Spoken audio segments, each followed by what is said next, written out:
আপনাদের সবাইকে স্বাগত জানিয়ে শুরু করছি আমাদের আজকের আলোচনাটি। আজকে আমরা বেশ কিছু গুরুত্বপূর্ণ অঙ্ক করব, যে অঙ্কগুলো বিভিন্ন চাকরির পরীক্ষায় বারবার রিপিট হচ্ছে এবং সামনে আপনাদের যে সমস্ত পরীক্ষা রয়েছে সেগুলোতেও আসতে পারে। তো এরকম একটা অঙ্ক দিয়ে শুরু করছি। এটা হচ্ছে 49তম বিসিএস প্রিলিমিনারি টেস্টের একটা অঙ্ক। তো আপনারা নিশ্চয়ই জানেন যে যে অঙ্ক একবার বিসিএস পরীক্ষায় আসে সেটা কিন্তু বারবার বিভিন্ন চাকরির পরীক্ষায় রিপিট হয়। তো এই অঙ্কটাতে কি দেওয়া আছে আমাদের?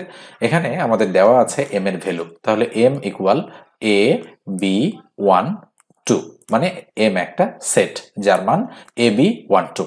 এরপরে এন আর একটা সেট কি আছে, এন এর মান 1 এবং 2। তাহলে 1, 2 দিয়ে দিলাম। বের করতে হবে কি দেখেন তো, বের করতে হবে কিন্তু আমাদের এই যে এন মাইনাস এম। তো এন মাইনাস এম যদি আমরা বের করতে চাই তাহলে সুতরাং আমরা দিব এন মাইনাস এম। তাহলে এন এর মান কত? এন এর মান হচ্ছে 1, হলো 2, ব্র্যাকেট দিলাম, মাইনাস দিয়ে দিব। আর এম এর মান কত? এ বি 1 2, তাহলে দিলাম এ বি 1, হচ্ছে 2 দিয়ে দিলাম এটা। তাহলে ইকুয়াল কি দাঁড়াচ্ছে 1 2। মানে মনে রাখবেন বিয়োগের ক্ষেত্রে, মানে সেটের যখন আমরা বিয়োগ করব তখন দ্বিতীয় সেটের কোনো উপাদান প্রথম সেটে আসতে পারবে না, এটা একটু মাথায় রাখতে হবে। তাহলে 1 এখানে আছে, এখানেও আছে, তাহলে বাদ দিয়ে দিলাম, অর্থাৎ 1 আসবে না। 2 এখানেও আছে, এখানেও আছে, তার মানে বাদ দিয়ে দিলাম। আমি একটু যদি কেটে দেই, এটা কাটা, এটা কাটা, এখানে আর কোনো উপাদানই কিন্তু অবশিষ্ট নেই। তাই দ্বিতীয় সেটের কোনো উপাদান যেহেতু এখানে আসতে পারবে না, সঠিক উত্তর হচ্ছে ফাঁকা সেট। হয় ফাঁকা সেট আমরা এভাবে দেখাই অথবা আমরা শুধু এভাবে দেখাই। তো এটা যেহেতু অ্যান্সারে নেই, আমাদের অ্যান্সারে রয়েছে কিন্তু শুধু সেকেন্ড ব্র্যাকেট, মানে ওপেনিং এবং ক্লোজিং, তাই এটাই হবে অ্যাপ্রোপ্রিয়েট অ্যান্সার। নিচে দেখেন গ নম্বরে কিন্তু ফাঁকা সেট থাকলেও এটা কিন্তু ফাঁকা সেট প্রকাশ করার সঠিক হচ্ছে সিস্টেম নয়। তো যদি আমরা এভাবে প্রকাশ করি তাহলে কিন্তু এটা ভুল প্রসেস। ফাঁকা সেট প্রকাশ করতে হয় এভাবে অথবা এভাবে। এখানে কিন্তু একটু মানে পরীক্ষার হলে অনেকেই কিন্তু এটা দাগানোর একটা সম্ভাবনা রয়েছে। দাগানো মানেই কিন্তু সে ক্রস খেয়ে যাবে, মানে 1 নম্বর তো পাবেই না, উল্টো 0.5 যদি নেগেটিভ মার্কিং থাকে তাহলে নেগেটিভ হয়ে যাবে। তো এই জন্য এগুলো একটু খেয়াল করে পরীক্ষার হলে আমাদেরকে দাগাতে হবে। এবার আমরা পরেরটাতে যাচ্ছি। 49তম বিসিএস এর এই অঙ্কটা দেখেন, বলা হচ্ছে একটি বই 10% ক্ষতিতে বিক্রি করা হইল। বিক্রয় মূল্য 60 টাকা বেশি হলে 5% লাভ হতো। বইটির ক্রয় মূল্য কত টাকা? তো আমরা অঙ্কটা করব এভাবে যে, যেহেতু আমাদের ক্রয় মূল্য বের করতে বলেছে আর অঙ্কটা কিন্তু পার্সেন্টেজের একটা অঙ্ক, তো মনে রাখবেন পার্সেন্টেজের অঙ্কে ক্রয় মূল্য বের করতে বলা মানে হচ্ছে 100% এর ভ্যালু বের করা, ঠিক আছে? অর্থাৎ 100% এর ভ্যালু ইকুয়াল টু হোয়াট, এটা। তো যেহেতু বলা হচ্ছে একটি বই 10% ক্ষতিতে বিক্রি করা হইল, বিক্রয় মূল্য 60 টাকা বেশি হলে 5% লাভ হতো, বইটির ক্রয় মূল্য কত?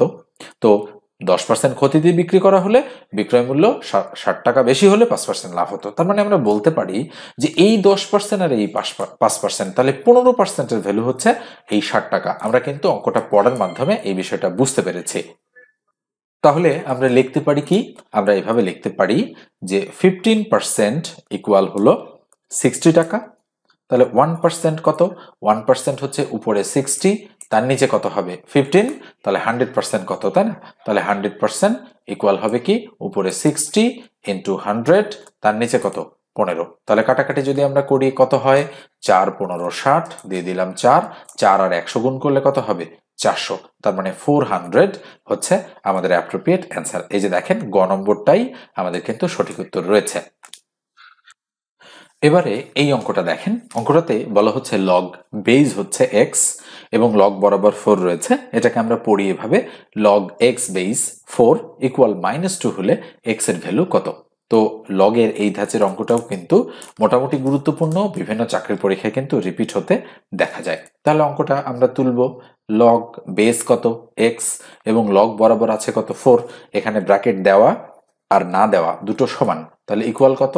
-2। মান বের করতে হবে কিসের বলেন তো? এক্স ইকুয়াল টু হোয়াট, অর্থাৎ এক্স এর ভ্যালু কত? তাহলে বা কি দাঁড়াচ্ছে? এই এক্স, এই যে 4 এবং -2, এটা যদি আমরা লগ তুলে দেই স্থান পরিবর্তন করবে, অর্থাৎ এক্স টু দি পাওয়ার -2 আসবে আর -2 এর জায়গায় কে চলে যাবে? 4 চলে যাবে। তাহলে বাকি দাঁড়াচ্ছে বলেন তো?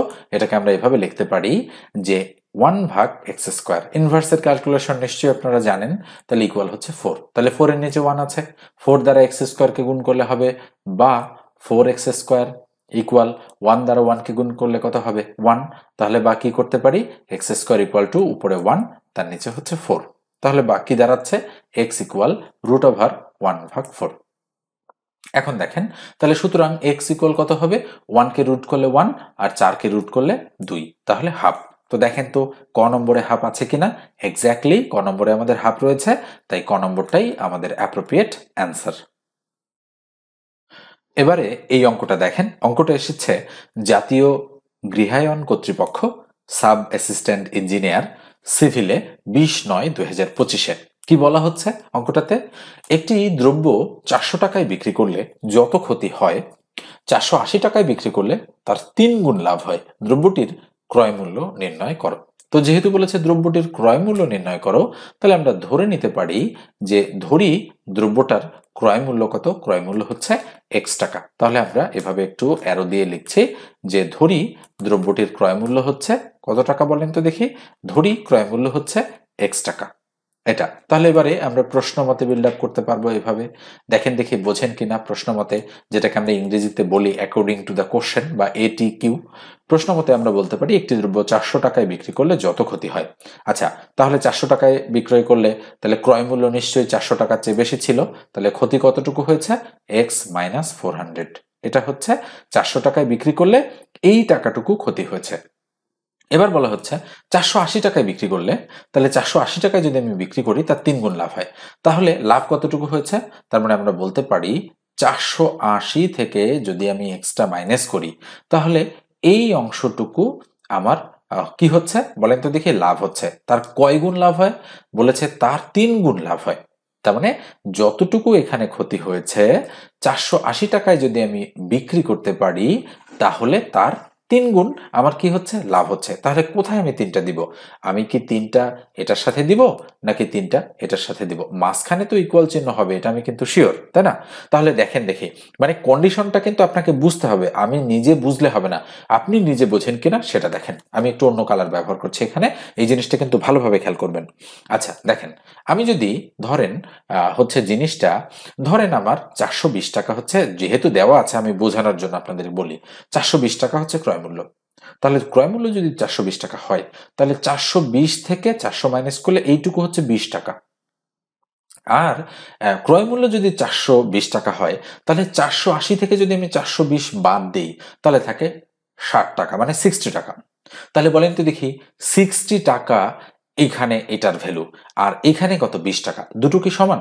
এখন 3 যদি আমি এখানে দেই ভুলক্রমে তাহলে কিন্তু অঙ্কটা রং হয়ে যাচ্ছে। 3 কোথায় দিতে হবে, 3 দিতে হবে এইখানে, এবং এটাই কিন্তু প্রশ্ন মতে বিল্ড আপ করার সময় আপনাদের প্রবলেম হয়।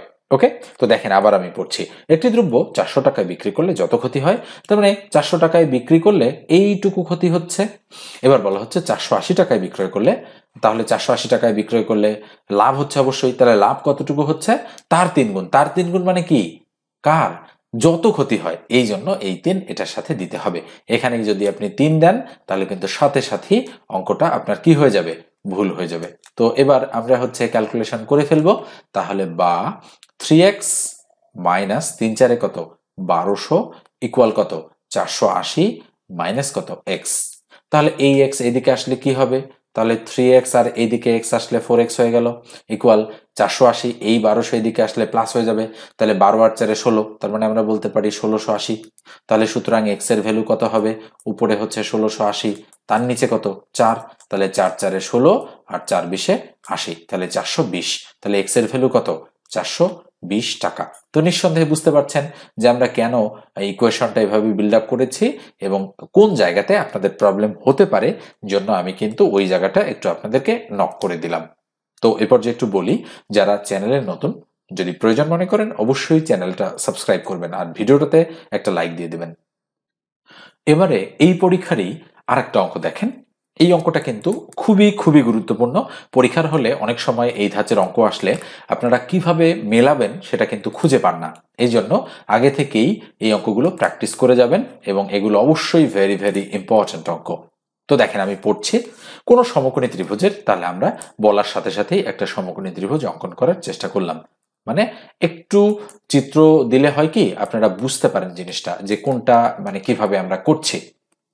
তাহলে কোন সমকোণী ত্রিভুজের, তাহলে সমকোণী ত্রিভুজের একটা কোণ কত, 90 ডিগ্রি আমরা বলতে পারি। আর বাকি দুটো কোণের সমষ্টি কত, 90 ডিগ্রি। কেননা একটা ত্রিভুজের 3 কোণের সমষ্টি তো কতটুকু, 180 ডিগ্রি, সেটা আমরা জানি, তাই না? তাহলে এটা যদি এ হয়, এটা যদি বি হয় এবং এটা যদি সি হয়, তাহলে কোণ এ প্লাস কোণ বি প্লাস কোণ সি ইকুয়াল 180 ডিগ্রি, আর কোণ বি এর মান 90 ডিগ্রি। তার মানে এ আর সি কোণ মিলে 90 ডিগ্রি হবে। এখন বলা হচ্ছে কোন সমকোণী ত্রিভুজের, তাহলে এটা কোণ দ্বয়ের পার্থক্য। আসলে এখানে কোন কোন সূক্ষ্ম কোণ দ্বয়ের পার্থক্য, এখানে কিন্তু এই শব্দটা মিসিং, কিন্তু তারপরেও আমরা কোণ দ্বয়ের পার্থক্য বললেই বুঝি যে একটা তো 90 ডিগ্রি হবেই, সেটার কথা বলেনি। বাকি যে দুটো কোণ রয়েছে, এই দুটো কোণের পার্থক্য বা বিয়োগফল হচ্ছে 60 ডিগ্রি। তাহলে ছোটটা বা ক্ষুদ্রতম কোণের মান কত সেটা জানতে চাচ্ছে। তাহলে দেখেন আমরা এবারে ইকুয়েশন বিল্ড আপ করবো। কিভাবে করব সেটা একটু মনোযোগ দেন, এটাতেই কিন্তু আপনাদের প্রবলেম হয়। কোন সমকোণী ত্রিভুজের সূক্ষ্ম কোণ দ্বয়ের পার্থক্য হচ্ছে 60 ডিগ্রি। তার মানে আমরা বলতে পারি যে এই এ কোণ এবং এই সি কোণের মধ্যে ফারাক বা পার্থক্য হচ্ছে 60 ডিগ্রি। তাহলে কোণ এ আর কোণ সি এই দুটো মিলে অবশ্যই 90 ডিগ্রি আমরা বলতে পারি। তাহলে আমরা ধরে নিলাম যে ধরি কোণ এ এর মান হচ্ছে কত, এক্স। তাহলে আর একটা কত, আর একটা অবশ্যই আমাদের 90 মাইনাস এক্স, এটা আমরা বলতে পারি। খেয়াল করে দেখেন, তাহলে কোণ মানে একটা যদি আমি এ কোণটাকে যদি এক্স ধরি, তাহলে কোণ সি কত, দুটো মিলে যদি 90 হয়, তাহলে একটা 90 মাইনাস এক্স। তাহলে ধরলাম এটা হচ্ছে একটা কোণ, এটা হচ্ছে আর একটা কোণ।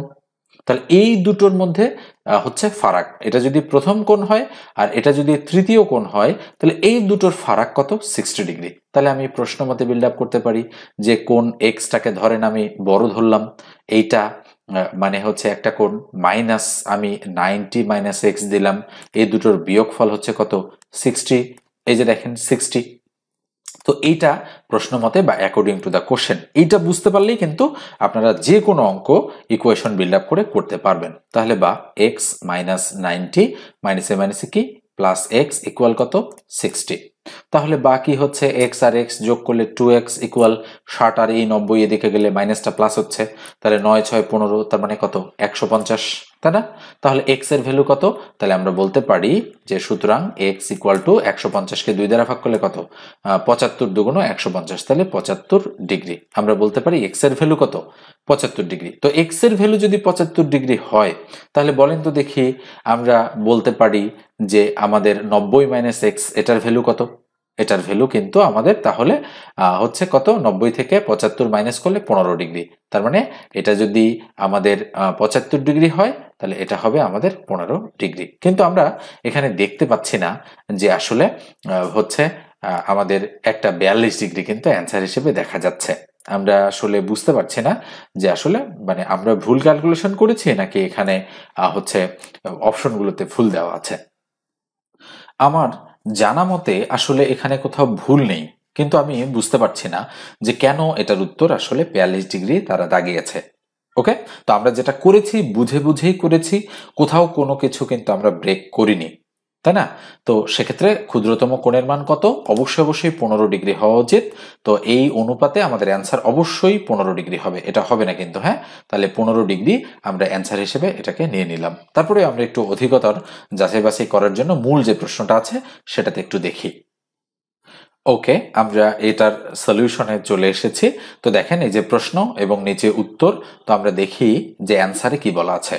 কোন সমকোণী ত্রিভুজের কোণ দ্বয়ের পার্থক্য 60 হলে ক্ষুদ্রতম কোণের মান কত, উত্তর 42 ডিগ্রি দেওয়া আছে। বিস্তারিত ব্যাখ্যা আমরা দেখি। সমকোণী ত্রিভুজের মধ্যে একটি কোণ স্থায়ীভাবে 90 ডিগ্রি থাকে। ওকে, তাই যদি আমরা অন্য দুটি কোণের পার্থক্য 60 ডিগ্রি ধরি, তাহলে এই দুই কোণের যোগফল হবে 90 ডিগ্রি। এক্স্যাক্টলি, তাহলে একটা কোণ এত হবে আর একটা কোণ এত হবে। তাহলে এখানে একটু ভিন্নভাবে ক্যালকুলেশন করেছে।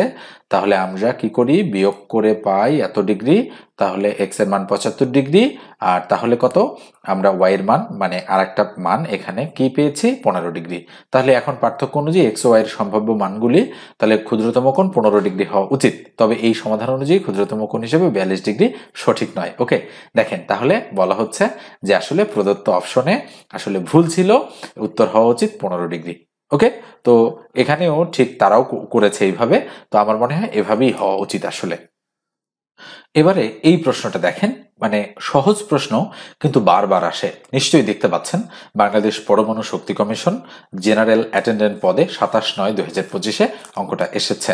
তো আমরা যদি সলিউশন করি তো অঙ্কটা আগে তুলব a minus second bracket a minus first bracket a plus 1 first bracket close second bracket close, তাহলে ইকুয়াল দিলাম a মাইনাস সেকেন্ড ব্র্যাকেট দিলাম a plus a minus a plus a minus 1 second bracket close করে দিলাম, তাহলে equal a minus a আর a cross হয়ে গেল, তাহলে সেকেন্ড ব্র্যাকেট মাইনাস 1 থাকলো এখানে, তাহলে ইকুয়াল a মাইনাসে কি প্লাস 1 দিয়ে দিলাম, তাহলে a প্লাস 1 হচ্ছে আমাদের অ্যাপ্রোপ্রিয়েট অ্যান্সার। অ্যান্সারটা ঘ নম্বরে রয়েছে, অর্থাৎ এই যে দেখেন a প্লাস 1 অ্যান্সার। তো সিম্পলিফাই করা বা সরলীকরণ করার এই অঙ্কগুলো কিন্তু বিভিন্ন সময় চাকরির পরীক্ষায় রিপিট হচ্ছে।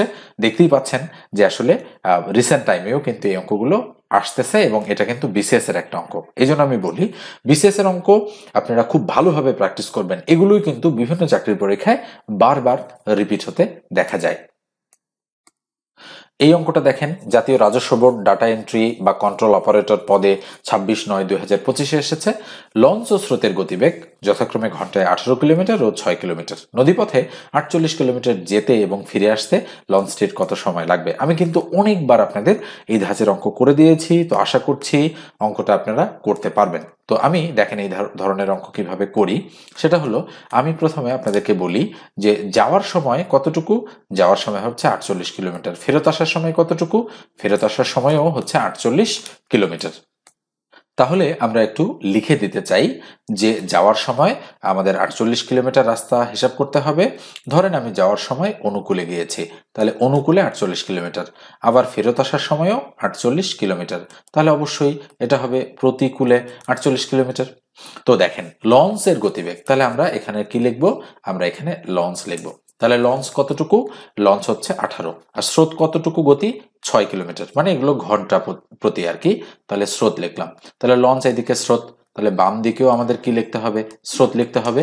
তাহলে আমরা দুই দিকে লিখে ফেলেছি এবং লঞ্চের গতি আমরা এভাবে অ্যারো দিয়ে দেখালাম, স্রোতের গতি অ্যারো দিয়ে দেখালাম এবং এই স্রোতটাও অ্যারো দিয়ে দেখালাম। বলেন তো কোনটা কি, একটা হচ্ছে পজিটিভ স্রোত আর একটা নেগেটিভ স্রোত, তাহলে এটা হলো পজিটিভ স্রোত আর এটা কি, এটা হচ্ছে নেগেটিভ স্রোত। তাহলে লঞ্চের গতি কত, 18 কিলোমিটার প্রতি ঘন্টা, তাহলে 18 কিলোমিটার পার আওয়ার।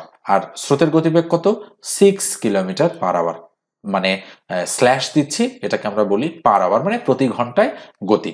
তাহলে এটাও 6 কিলোমিটার পার আওয়ার আমরা বলতে পারি, তাই না?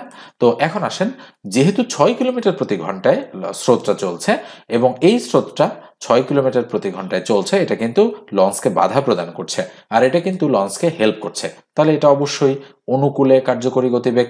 তাহলে অনুকূলে কার্যকরী গতিবেগ কত, 18 আর 6 কত, 24, তার মানে 24 কিলোমিটার পার আওয়ার। আবার লঞ্চটাকে যেহেতু স্রোত বাধা প্রদান করছে, তাহলে প্রতিকূলে কার্যকরী গতিবেগ কত, 18 থেকে 6 গেলে কত হবে, 12 কিলোমিটার পার আওয়ার। এবার আসেন, তাহলে আমরা দুটো জিনিস পেয়ে গিয়েছি এখান থেকে, এটা হচ্ছে অনুকূলে কার্যকরী গতিবেগ এবং এটা হচ্ছে প্রতিকূলে কার্যকরী গতিবেগ। তো এখন নৌকাটার কি হবে, মানে যাওয়ার সময় তার 48 কিলোমিটার রাস্তা যেতে তাহলে কত সময় লাগবে, প্রতি ঘন্টায় 24 কিলোমিটার বেগে, তাহলে 24 দুগুণ 48, তাহলে 2 ঘন্টা। আর ফেরত আসার সময় 48 কিলোমিটার রাস্তা, তাহলে প্রতি ঘন্টায় 12 কিলোমিটার, তাহলে 4 12 48, তার মানে কয় ঘন্টা, 4 ঘন্টা। তাহলে 4 ঘন্টা আর 2 ঘন্টা মোট কয় ঘন্টা, 6 ঘন্টা বা 6 আওয়ার্স টাইম লাগবে আমাদের, তাই না? তাহলে 6 ঘন্টা হচ্ছে আমাদের অ্যাপ্রোপ্রিয়েট অ্যান্সার। কোথায় রয়েছে দেখেন তো অ্যান্সারটা, অবশ্যই এই যে মানে গ নম্বরে রয়েছে অ্যান্সারটা, তাই এটাই আমাদের অ্যাপ্রোপ্রিয়েট অ্যান্সার। তো নিশ্চয়ই বুঝতে পারছেন যে কিভাবে আমরা এই ধাঁচের অঙ্ক সমাধান করব। তো এই হচ্ছে আমাদের আজকের আলোচনাটা কেমন লাগলো অবশ্যই লিখে জানাবেন, ভালো লাগলে সেটাও জানাবেন, খারাপ লাগলে সেটাও জানাবেন। আর ভিডিওটাতে একটা লাইক দিতে ভুলবেন না। আর আমার কাছে অনলাইনে যদি চাকরির গণিত একেবারে ধরে শিখতে চান, তাহলে 01642702760 এই নম্বরে হোয়াটসঅ্যাপে টেক্সট দিয়ে যোগাযোগ করবেন। ভালো থাকবেন, সুস্থ থাকবেন।